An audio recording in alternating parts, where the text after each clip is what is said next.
Hello everyone, I'm Greg Karlovitz from the Hydrologic Engineering Center. Welcome to our course on statistical methods in hydrology.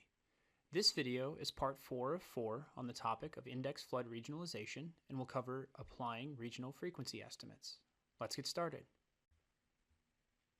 Computing a frequency estimate for a site from the regional probability distribution involves 4 steps. First, you estimate the parameters of the regional growth curve, which comes from the region average L moment ratios and has a mean set equal to 1. Next, you estimate the value of the index flood for the site of interest. This can be taken from the site statistics itself or in a location without a site, estimated using a model such as regression. Third, from the regional growth curve, you compute the regional growth factor for the probability of interest. This is the value you get when you put the cumulative probability of interest, for example 0.99 for the 1% annual chance exceedance event, into the regional growth curve. Finally, you take the regional growth factor and multiply it by the index flood to get the frequency estimate for the site. We will see these 4 steps in action using a demonstration dataset next. Here is an example region with 18 sites and a total of 1,037 station years of data. Each site's record length, index flood, LCV, L-skew, and L-kurtosis is shown to the right of the station identifier. The last 3 columns are the station's record length multiplied by its LCV, L-skew, and L-kurtosis, which are used to compute the weighted average.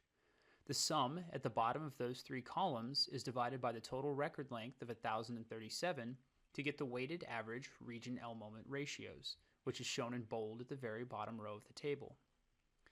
Those values are repeated in red to the right of the table, with the value L1 equals 1 shown as well.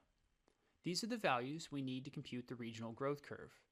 The parameters have been computed using an R package called LMOM, or LMOM, which gives us the 4 parameters of the kappa distribution to the right. These are the parameters of the regional growth curve.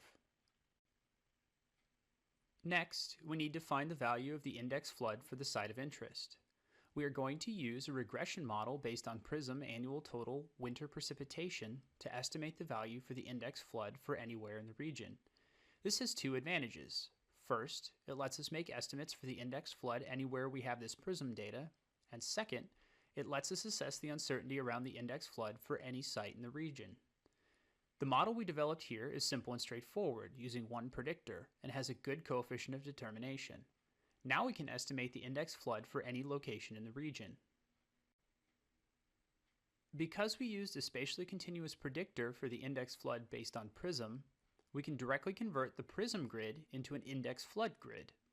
We applied the regression equation to every PRISM grid cell inside the region by multiplying the cell value by the regression slope and adding the regression intercept.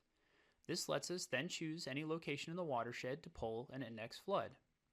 The example site in the northeastern part of the region is shown as the dark gray dot. Underneath it is an index flood value of 9.54 inches. To estimate the precipitation depth for our location, we take the regional growth curve and get the growth factor corresponding to the frequency of interest. Here, we choose the 1 in 100 annual chance exceedance event, which has a cumulative probability of 0.99. On the plot of the regional growth curve in the upper right, we see where we go up from the x-axis at 0.99 to the curve, and then to the y-axis at a value of 1.854. This is the regional growth factor corresponding to a 1 in 100 annual chance exceedance event. The interpretation of this value is that the 100-year event is 1.854 times greater than the index flood, or the mean annual maximum precipitation depth.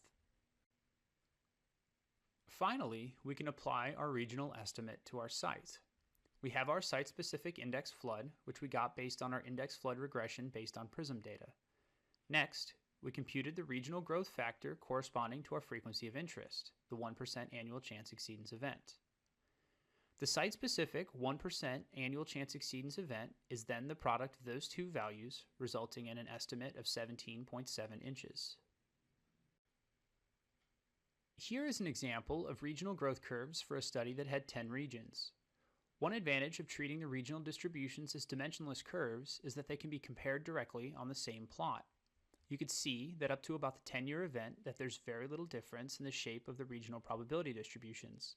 However, As it goes out into the tails, you can see the divergence caused by the difference in behavior of the extremes across the study area. The most extreme regions have a more concave up probability distribution, while the less extreme ones are concave down on this plot. There are limitations to applying the index flood method to make frequency estimates for a site, especially for sites without any observations. It can be challenging to identify which region a location belongs to, especially in the situation where regions do not have hard boundaries. This comes up as in the situation we showed in the last video, when regions are not spatially contiguous. In the precipitation discussion, we will talk about other regionalization methods that build on the index flood method and are better able to solve this problem. In this video, we discussed applying regional frequency estimates. 3 key points to take away from this video are: regional probability distributions are expressed non-dimensionally so that they can be applied anywhere in the region.